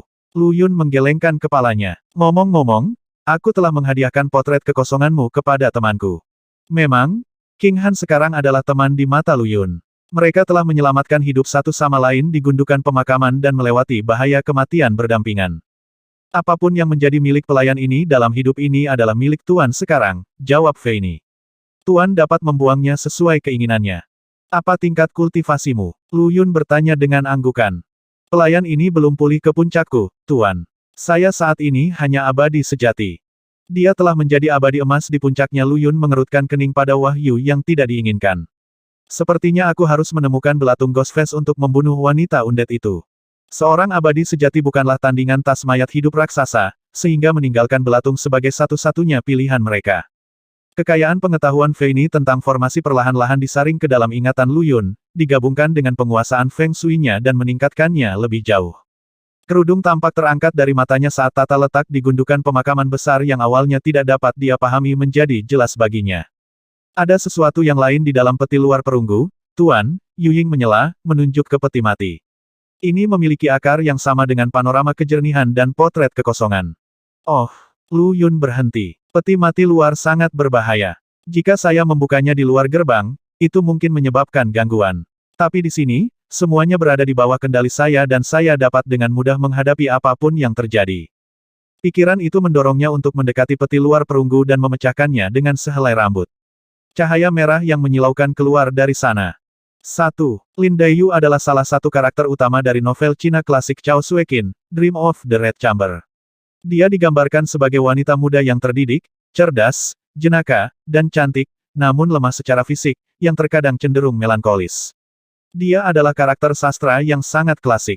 Ketika cahaya merah meledak, seluruh alam di dalam gerbang abis diwarnai dengan warna berdarah yang sama. Itu benar-benar naga di dalam, bukan monster. Lu Yun dikejutkan oleh rasa haus darah dan kemarahan yang terkandung dalam cahaya mereka sangat tajam sehingga mereka memotong seperti pisau. Dia menggertakkan giginya, lalu menggali di sekitar wadah perunggu. Apakah ini? Dia menarik tangannya segera setelah dia menyentuh sesuatu yang terasa seperti gulungan, setengah dari lengannya ternoda merah oleh apa yang ada di dalamnya. Gulungan kuno di tangannya berdenyut samar dengan energi kuning cerah. Itu dia, profil harmoni. Feini mengumumkan dengan penuh semangat. Panorama kejernihan, potret kekosongan, dan profil harmoni. Mereka masing-masing berisi Emerald Mist Fire, Lucent Void Fire, dan Daefik Sky Fire. Ketiga karya seni ini memiliki asal yang sama, masing-masing berfungsi sebagai wadah penyegel untuk jenis api abadi. Harta lain di atas peringkat ke-9. Lu Yun sangat tertarik dengan penemuan itu. Jadi, apa yang dilakukan orang ini? Dia mengingat dua gulungan lain yang dia temukan secara khusus. Panorama kejelasan dinamakan demikian karena memurnikan dan memperjelas pil dan obat-obatan, dan dapat menyimpan barang dan orang. Profil harmoni, di sisi lain, dia tidak tahu fungsinya. Dia juga tidak berani memperbaiki lukisan baru itu sendiri. Kecerobohan dan kepemilikan leasing oleh jiwa lukisan masih segar dalam pikirannya. Segera setelah dia mengambil lukisan itu, dia menutup peti luar perunggu. Penutupannya membuat pancaran darah menghilang. Lu Xuan dan Lu Huang tersungkur ke lantai, mulutnya berbusa. Sama sekali tidak berguna. Apa gunanya pelari seperti ini? Lu Yun meletakkan tangan putus asa di dahinya. Pelayan hantu ini lebih buruk daripada tentara kacang yang bisa dia panggil. Mereka setidaknya bisa merasakan bahaya dan bereaksi terhadapnya, sementara orang-orang ini lebih tipis dari kertas. Ah, ya, kemana Tuan Kota Skyriver pergi? Dia akhirnya mengingat detail yang cukup penting dari sebelumnya. Dia telah membunuh penguasa kota selama serangan sebelumnya di dalam gundukan pemakaman. Karena itu, hantu pria itu seharusnya memasuki gerbang dan menjadi salah satu prajuritnya juga. Tapi dia belum pernah melihat kulit atau rambut pria itu sejak menginjakan kaki di wilayahnya. Ya ampun, tuanku, aku di sini, sebuah suara samar terdengar dari bawah peti luar perunggu. Lu Yun mengerjap, mengasah orang yang hancur di bawahnya. Pria itu tergeletak di tanah, tidak bisa bergerak karena beban di atasnya hanya tangan dan kakinya yang terlihat. Oh, kamu bisa tinggal di sana untuk saat ini. Penguasa gerbang abis akhirnya memiliki gambaran yang lebih baik tentang apa gunanya Infernum ini. Mereka adalah umpan meriam, polos dan sederhana. Meskipun Lu Yun telah menghilang dan muncul kembali, dia tampaknya tetap diam di mata yang lain. Ranah di dalam Gates of the Abyss memang luar biasa. Aliran waktunya dan yang lainnya, dalam hal ini sepertinya terputus dari dunia luar.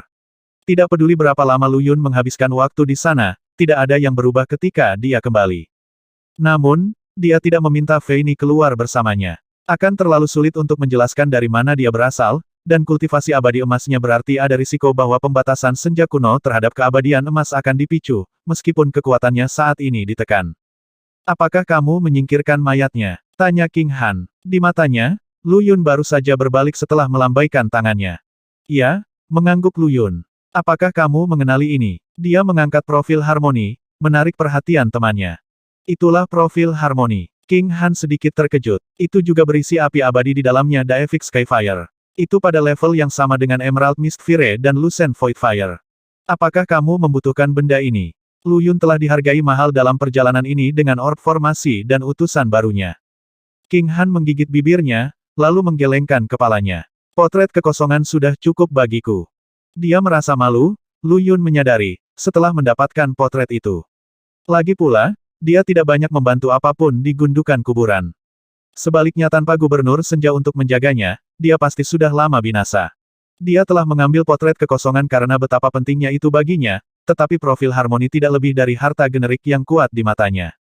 Jika gulungan-gulungan ini berasal dari sumber yang sama, mereka mungkin menyembunyikan kebenaran yang hanya bisa terungkap setelah menyatukannya. Meskipun memikirkan itu, Lu Yun tidak memaksakan maksudnya. Dia menyelipkan lukisan itu ke pelukannya. Harta karun di luar peringkat ke-9 terlalu berharga untuk diabaikan. Bagaimana kita keluar dari sini? King Han menegang lagi. Ruang pavilion adalah ruang tertutup.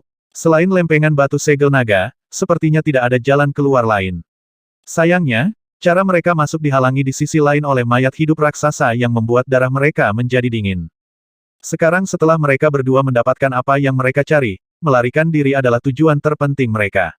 Apakah Anda tahu di mana saya dapat menemukan beberapa belatung Ghost Face? Lu Yun melirik Miao. Saat ini, itulah satu-satunya cara untuk menghadapi tas raksasa itu. Ia mengangguk rubah. Ada beberapa dalam formasi peti mati mayat darah. Wajah Lu Yun menjadi gelap. Aku benar-benar melihat dua di luar, tadi. Dia mulai merasa sedikit mual. Bahkan jika ada belatung di dalam peti mati mayat darah, dia jauh dari cukup berani untuk mendekati kaleng cacing itu.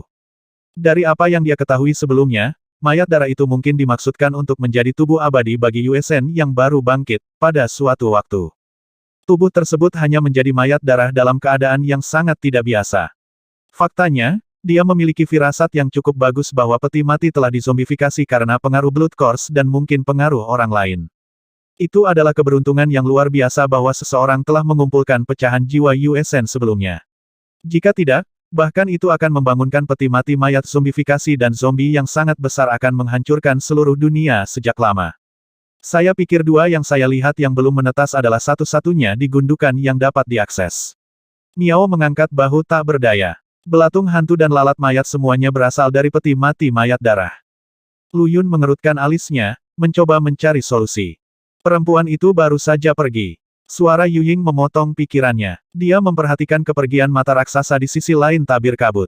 Tubuhnya yang gemuk terhuyung-huyung ke arah yang berbeda.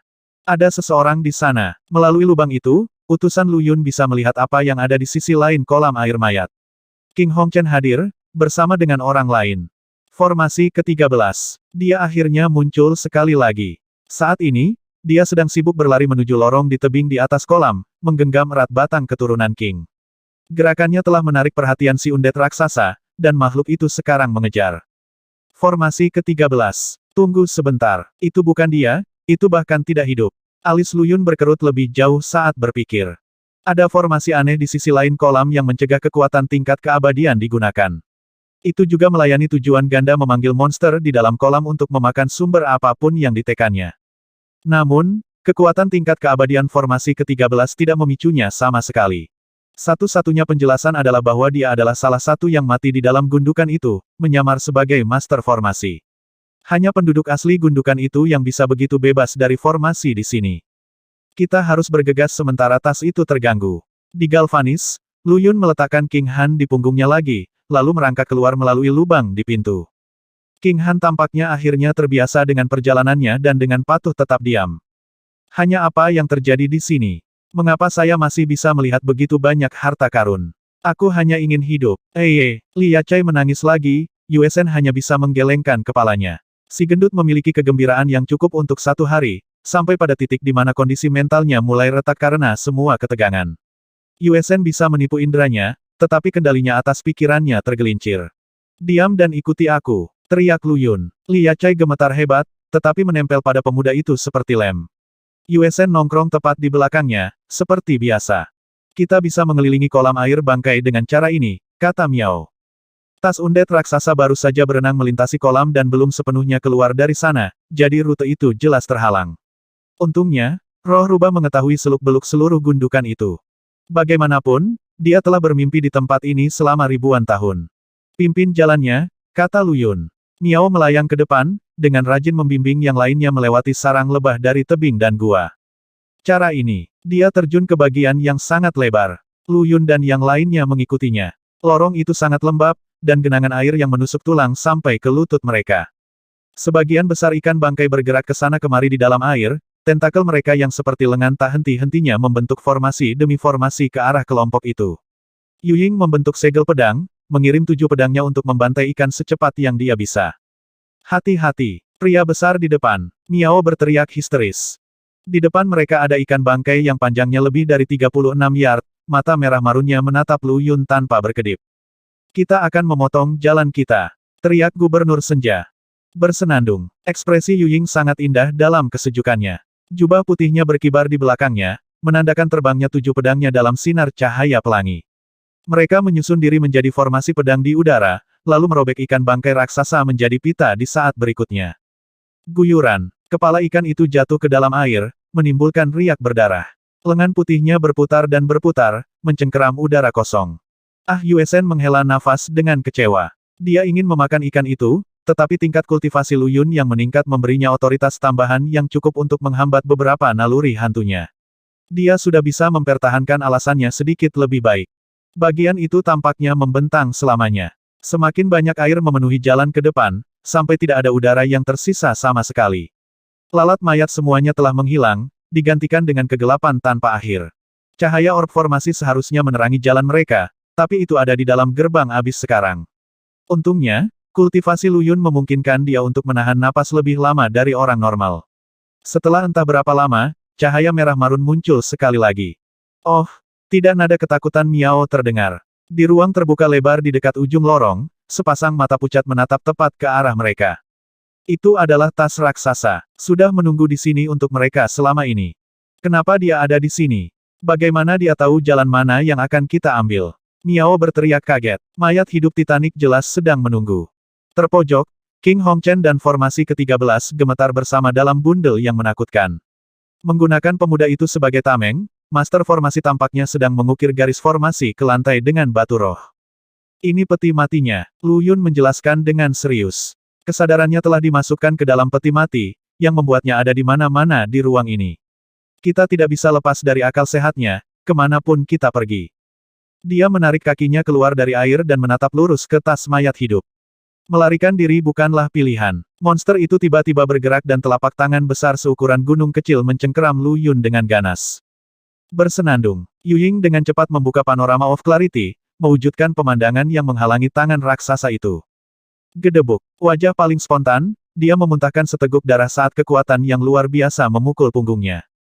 Kamu menyebalkan. Aku adalah prefek dari prefektur Duskwater. Aku tidak akan kalah dari seorang wanita. Li Yachai juga bergerak, bukan karena perintah Yuesen, tapi atas kemauannya sendiri. Seal of Mountains and Rivers yang sangat besar menyebarkan sinar cahaya keemasan di sekitar saat itu memanggil sejumlah besar energi perkasa dari bumi. Bam! Segel itu membanting dengan kejam ke telapak tangan mayat hidup. Jeritan melengking terdengar saat dia tersandung ke belakang, daging seperti jeli berhamburan menjauh dari tangannya. Li Yachai terbang ke kolam di belakangnya, wajahnya juga pucat pasi. Sulit untuk mengatakan apakah dia masih hidup. Wanita mayat hidup itu menjerit lagi dan lagi secara berurutan, sangat marah dengan serangan si gendut. Mulut menganga terbuka dan mengeluarkan bau yang tak terdefinisi, dia menyerang Lu Yun. Kepala monster itu sangat besar, bahkan lebih besar dari tempat kosong tempat mereka berdiri. Namun anehnya, dia masih bisa menempati ruangan itu, sama sekali tidak peduli dengan ruangan yang terbatas. Namun demikian, tidak ada waktu bagi Lu Yun untuk memikirkan hal ini. Otot-otot tegang karena konsentrasi, ia melakukan serangkaian langkah aneh, meniru bentuk macan tutul. Gerakan itu membawanya keluar dari area terdekat, menghindari gigitan sehelai rambut dari Undead Hak. Ini adalah teknik Feini yang muncul di benak Lu Yun. Meski belum menguasainya, upaya awalnya masih cukup untuk menghindari serangan fatal. King Hongchen, formasi ke-13. Lu Yun berteriak pada dua pria yang bersembunyi di sudut. Jika kamu menolak untuk masuk, kamu akan mati setelah aku melakukannya. King Hongchen memucat dan gemetar, pikirannya terlalu ketakutan untuk mengatakan apapun. Formasi ke-13, di sisi lain, sangat tenang. Baiklah, kamu menarik perhatian monster itu dan aku akan menyiapkan formasi untuk membunuhnya. Dia memanggil sambil terus menggambar garis ke lantai. Kamu sedang mengukir formasi transportasi sekali pakai yang menyebalkan. Lu Yun meraung marah. Dia bergegas menuju master formasi dengan King Han di punggungnya.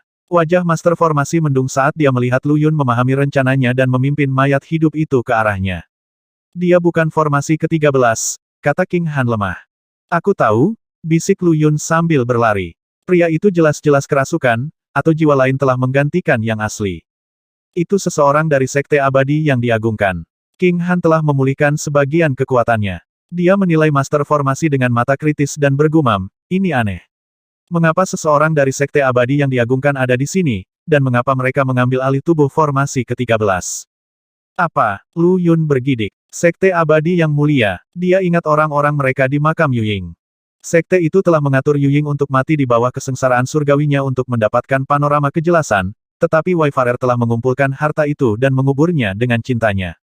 Orang-orang dari sekte menolak untuk menyerah, dan telah merencanakan selama 700 tahun lagi di makam Yu Ying. Dan sekarang, disinilah mereka lagi. Hilangnya formasi ke-13 pasti ada hubungannya dengan sekte. Jiwanya kemungkinan besar telah digantikan oleh yang lain. Yu Ying meluncurkan serangkaian serangan ke tas mayat hidup dengan lukisannya. Dia tidak terlalu memperhatikan master formasi, dan karena itu tidak mengenalinya sebagai seseorang dari sekte abadi yang diagungkan. Serangan-serangannya yang terus-menerus menahan bebannya, mencegah kematian Lu Yun. Kenapa dia terus mengikutiku? Jadi saat dia mengejar King Hongchen itu memang disengaja. Dia tidak bisa mendapatkan saya ketika saya berada di belakang batu segel naga.